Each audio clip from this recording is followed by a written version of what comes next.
नमस्कार दोस्तों, मैं अजय प्रताप चौधरी स्वागत करता हूं आपका विजन आरएस यूट्यूब चैनल पर। 11 मई से संबंधित करंट अफेयर्स के मुद्दों के विषय में आज हम इस वीडियो में चर्चा करेंगे।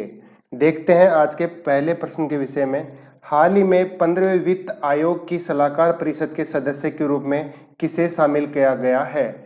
इस प्रश्न के विकल्प हैं कृष्णमूर्ति सुब्रमण्यम, अधीर रंजन चौधरी, मालिनी शंकर, शशिकांत दास।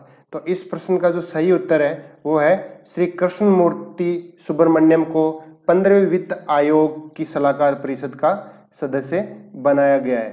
चर्चा करते हैं यहाँ पे 15वें वित्त आयोग के विषय में। 15वें वित्त आयोग के अध्यक्ष हैं एन.के. सिंह। एन.के. सिंह का कार्यकाल अगले 5 वर्ष तक रहेगा और वित्त आयोग के अध्यक्ष की नियुक्ति की जाती है भारत के राष्ट्रपति द्वारा। वित्त आयोग का मुख्य कार्य केंद्र सरकार व राज्य सरकार के साथ वित्तीय संबंधों के पर चर्चा करना या समन्वय का है। चर्चा करते हैं अगले क्वेश्चन के विषय में।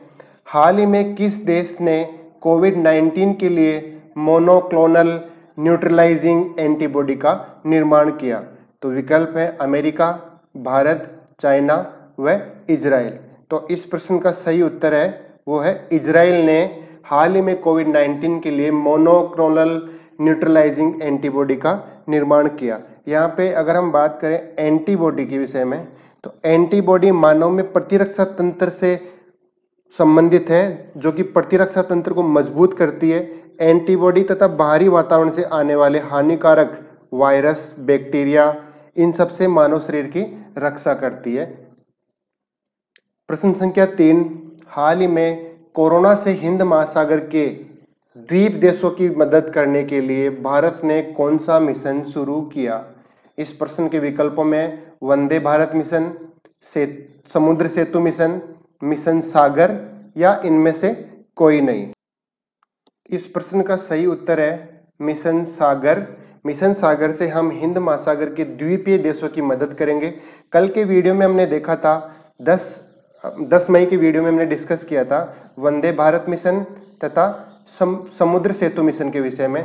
वंदे भारत मिशन व समुद्र सेतु मिशन विदेशों में फंसे हुए भारतीयों को स्वदेश वापस लाने के लिए भारत सरकार की योजना थी, जिसमें वंदे भारत में विमान के तहत विदेशों में फंसे लोगों को भारत लाया जाएगा तथा समुद्र सेतु मिशन में जलीय मार्ग से विदेशों में फंसे भारतीयों को वापस लाएगा। लेकिन मिशन सागर का जो उद्देश्य है वो है कि भारत के हिंद महासागर के द्वीपीय जो देश हैं उनकी मदद करने के लिए ये अभियान चलाया। बात करते हैं हिंद महासागर के द्वीपीय देशों के विषय में, तो इसमें मालदीव, सेशल्स, मॉरिशस, श्रीलंका जैसे कुछ हिंद महासागर के पड़ोसी द्वीपीय देश हैं भारत से संबंधित।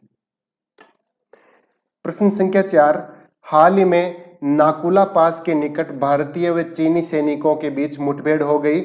नाकुला जो दर्रा है वो पास है, वो किस राज्य में स्थित है? इस प्रश्न के विकल्प है अरुणाचल प्रदेश, सिक्किम, जम्मू कश्मीर और लद्दाख। तो देखिए इस प्रश्न का जो सही आंसर है वो है सिक्किम। नाकुला पास सिक्किम में है, जहां पे चीनी और भारतीय सैनिकों के बीच में हाल ही में मुठभेड़ की घटना सामने आई। बात करते हैं पास या दर्रे की।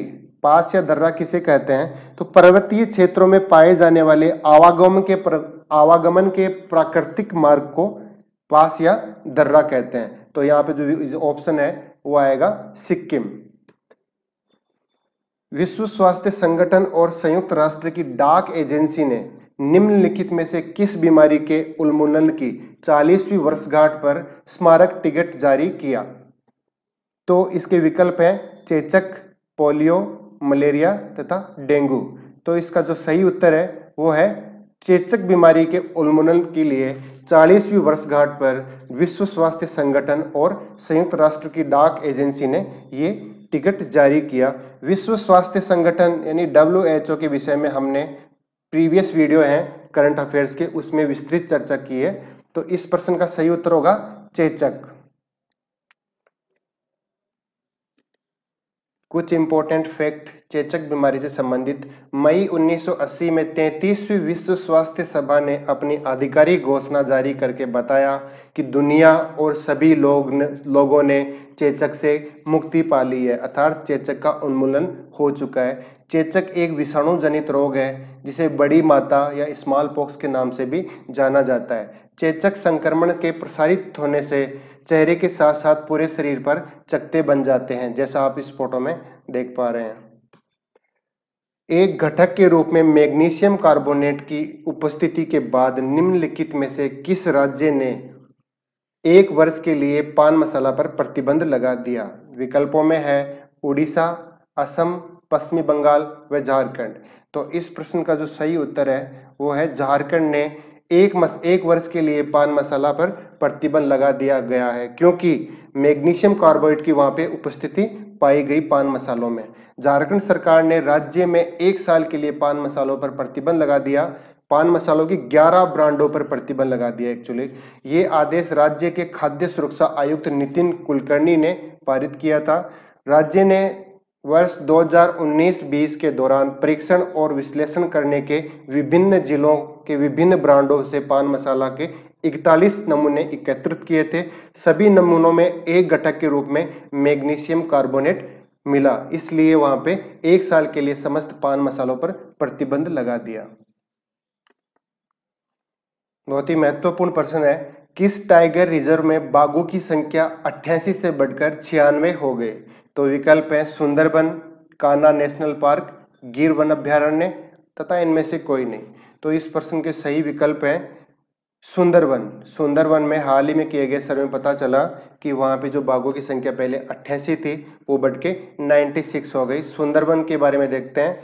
सुंदरबन राष्ट्रीय उद्यान भारत के पश्चिमी बंगाल में गंगा नदी के मुहाने पर सुंदरबन डेल्टा क्षेत्र में एक राष्ट्रीय उद्यान है। बात करें हम कान्हा नेशनल पार्क की, तो कान्हा मध्य प्रदेश में स्थित नेशनल पार्क है तथा गुजरात में स्थित है गिर वन अभ्यारण्य। राष्ट्रीय प्रौद्योगिकी दिवस नेशनल टेक्नोलॉजी डे कब मनाया गया? प्रश्न के विकल्पों में है 9 मई, 10 मई, 11 मई और 12 मई। जैसा कि आप देख पा रहे हो 11 मई को नेशनल प्रौद्योगिकी दिवस मनाया गया। नेशनल टेक्नोलॉजी डे के विषय में 11 मई 1998 को पोखरण राजस्थान के जैसलमेर में स्थित है। पोखरण राजस्थान में परमाणु बम का सफल परीक्षण किया गया, इसलिए इस दिन को 1988 से परमाणु शक्ति परीक्षण की वर्षगांठ को राष्ट्रीय प्रौद्योगिकी दिवस के रूप में मनाया जाता है। देख सकते हैं आप यहाँ पे तस्वीर, ये तस्वीर 1998 में उस वक्त की है जब पोखरण परमाणु परीक्षण किया गया। तो उस वक्त के तत्कालीन प्रधानमंत्री श्री अटल बिहारी वाजपेयी तथा मुख्य वैज्ञानिक सलाहकार थे डॉक्टर APJ अब्दुल कलाम। पोखरण में जो परमाणु परीक्षण किया गया वो 11 से 13 मई 1998 तक था। देखते हैं अगले प्रश्न के विषय में। निम्नलिखित में से किस राज्य में केंद्रीय स्वास्थ्य मंत्रालय ने कोरोना वायरस की रोकथाम के लिए केंद्रीय टीम को तैनात करने का फैसला लिया? इस प्रश्न के विकल्प हैं केरल, राजस्थान, गोवा और हिमाचल प्रदेश। तो यहाँ पे सही विकल्प है राजस्थान। केंद्रीय स्वास्थ्य मंत्रालय ने राजस्थान में कोरोना वायरस को कंट्रोल करने के लिए एक केंद्रीय टीम की तैनाती की है। इस प्रश्न के विषय में देखें, केंद्रीय टीम उन 10 राज्यों में राज्य स्वास्थ्य विभाग की सहायता के लिए भेजी जाएगी जहां कोविड-19 के मरीज सर्वाधिक हैं। इस टीम में प्रशासनिक व पब्लिक हेल्थ एक्सपर्ट होंगे। ये 10 राज्य जो चुने गए थे वे राज्य हैं जहां पे कोरोना वायरस के सर्वाधिक मरीज हैं या जहां पे कोरोना वायरस का खतरा सर्वाधिक है। तो 10 राज्यों में है राजस्थान, गुजरात, तमिलनाडु, उत्तर प्रदेश, मध्य प्रदेश, दिल्ली, पंजाब, पश्चिमी बंगाल, आंध्र प्रदेश व तेलंगाना। केंद्रीय स्वास्थ्य मंत्री हैं श्री हर्षवर्धन सिंह तथा राजस्थान में स्वास्थ्य मंत्री हैं डॉक्टर रघु शर्मा। जैसा कि आपको पता है, प्रत्येक करंट अफेयर्स के वीडियो के अंत में हम आपको उस दिन का एक प्रश्न देते हैं। 10 मई के प्रश्न का उत्तर है $500 मिलियन। 10 मई अर्थात कल हमने जो प्रश्न दिया था वो प्रश्न था हाल ही में AIIB ने भारत को कोविड-19 से निपटने के लिए कितने ऋण की मंजूरी दी? तो दोस्तों वो ऋण था $500 मिलियन। $500 मिलियन की ऋण की मंजूरी AIIB अर्थात एशियन इंफ्रास्ट्रक्चर इन्वेस्टमेंट बैंक, इसने $500 मिलियन की ऋण मंजूरी भारत को दी थी। देखते हैं एशियन इंफ्रास्ट्रक्चर इन्वेस्टमेंट बैंक के विषय में। इस बैंक की स्थापना 16 जनवरी 2016 को की। इसका मुख्यालय बीजिंग, चीन की राजधानी बीजिंग में है। इसका मुख्यालय चीन की राजधानी बीजिंग में है। AIIB अंतरराष्ट्रीय वित्तीय संस्थान है जिसका मुख्य उद्देश्य होता है एशिया प्रशांत क्षेत्र में बुनियादी ढांचे का निर्माण व सहायता करना। AIIB चीन की सरकार द्वारा प्रस्तावित किया गया एक बैंक था। वर्तमान में AIIB में 80 सदस्य देश हैं। ये AIIB का लोगो है। अब हम चर्चा करते हैं आज के प्रश्न के विषय में।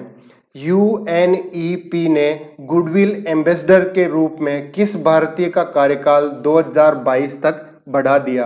प्रश्न के विकल्प हैं प्रियंका चोपड़ा, सचिन तेंदुलकर, अमिताभ बच्चन और दिया मिर्जा। फ्रेंड्स, इस प्रश्न का उत्तर व उत्तर से संबंधित जितनी भी जानकारी है आपके पास वो आप कमेंट बॉक्स में मैसेज करके हमको साझा कर सकते हैं। Thanks for watching vision RS YouTube channel.